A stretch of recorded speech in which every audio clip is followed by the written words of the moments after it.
Ryse Son of Rome was a launch title for the Xbox One. You know, when a console comes out, when it's released, a small amount of games come out for it to pick from. And most of the titles, some are really good, and most of them though usually range from just okay and some are just flat out terrible. The Xbox One's launch list did absolutely nothing for me. I remember seeing Ryse Son of Rome and just thought it looked pretty generic and was going to be a basic hack and slash and nothing more than just to show off the capabilities of the Xbox One and pretty much basically what the graphics could do for it. It was released November 22nd, 2013 along with the Xbox One. It was developed by Crytek Frankfurt and published by Microsoft Studios. It finally made its jump to PC October 10th of 2014, but Crytek and Deep Silver were behind the PC release. What you're watching here is the PC version. I finally got around to checking this game out, as for some reason every time I went to a GameStop or something, I just kept picking it up, but I always put it back down. So is Ryse Son of Rome just what I thought it was, another just basic launch title for the Xbox One, or is this game a hidden gem? So did you ever think Gladiator should be made into a video game? It does feel a lot like this movie in terms of its story, but definitely not as close or as epic as Gladiator, but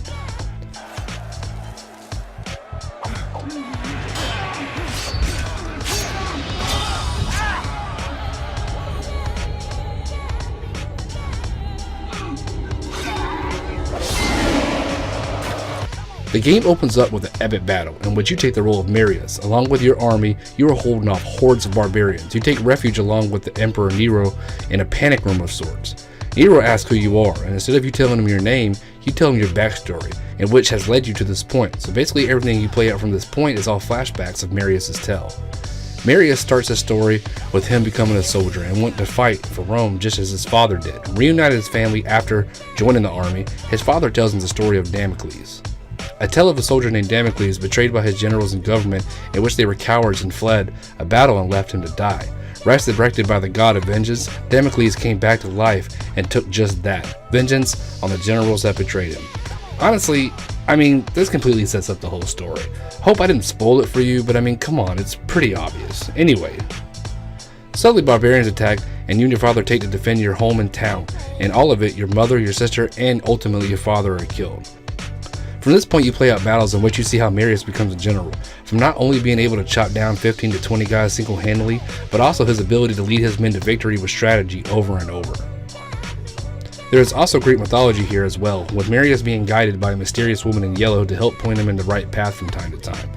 Just as the story of Damocles, the same happens to you, and finding out the real reason behind the death of your family, it becomes a tale of revenge. From fighting in battles, to entering a coliseum as a gladiator to get closer to your objective of revenge, the story in a whole is pretty decent. I will say sometimes I felt as the story kind of jumped around too much, as they were just at this one part and now at their next part, and I'm not really quite sure why they're there. I just kind of felt left out in some things. We would be in the next level sometimes and I'm just like, what happened? Why are we here now?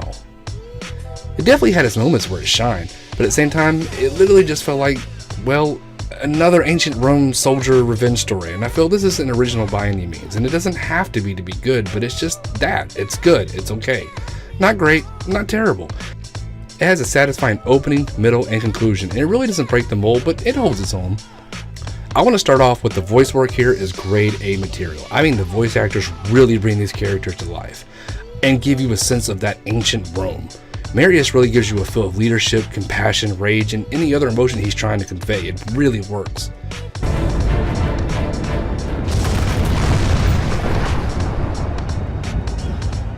The gods do not favor us! We must fall back. Flee. Is that where you left your post to tell me? Is that why you left your men? We have been summoned by the gods, and you want to flee? I should kill you myself. You bring dishonor to your men. You bring dishonor to me. You bring dishonor to Rome! Supporting characters as well do really amazing work. I do think the standout here is one of the Emperor's sons. I can't remember his name, but he does a great job of just looking and sounding menacing. Your girl.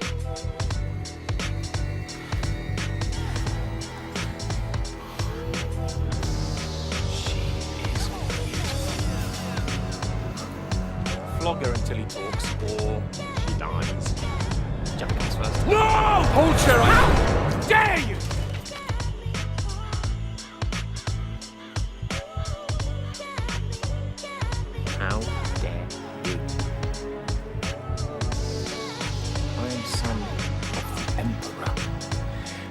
I do whatever I choose.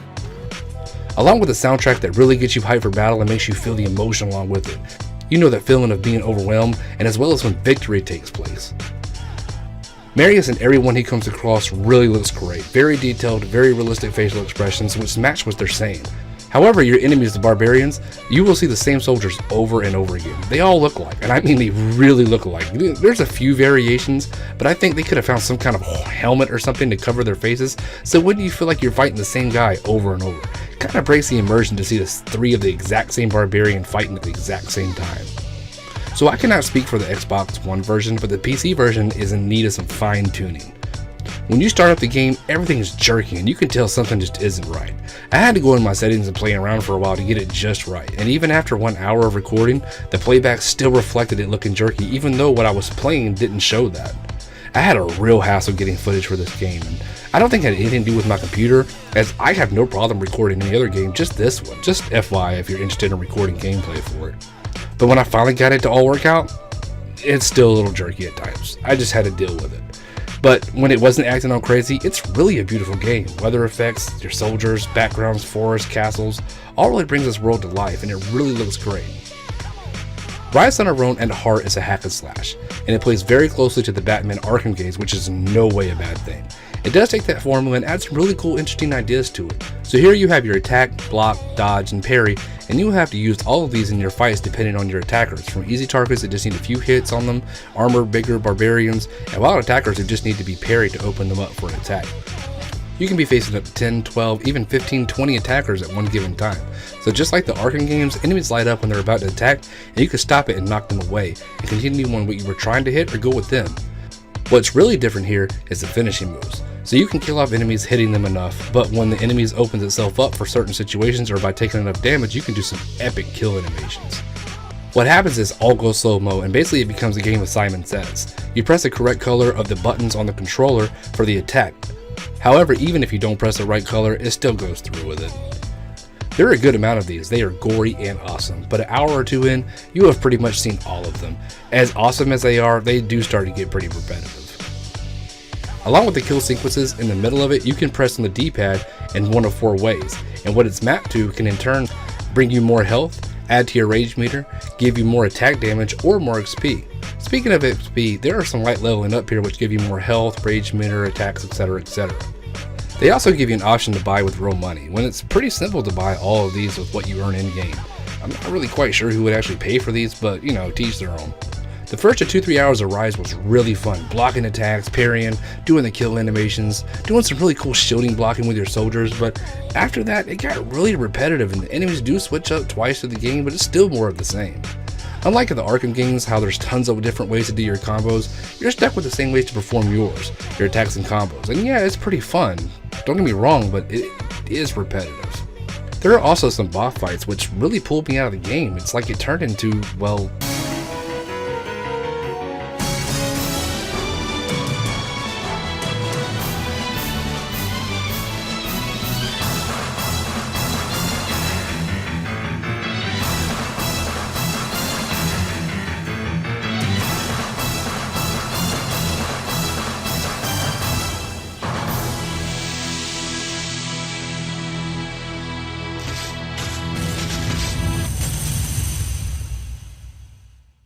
I no longer felt as if I was playing a hack and slash, but now a fighting game one-on-one.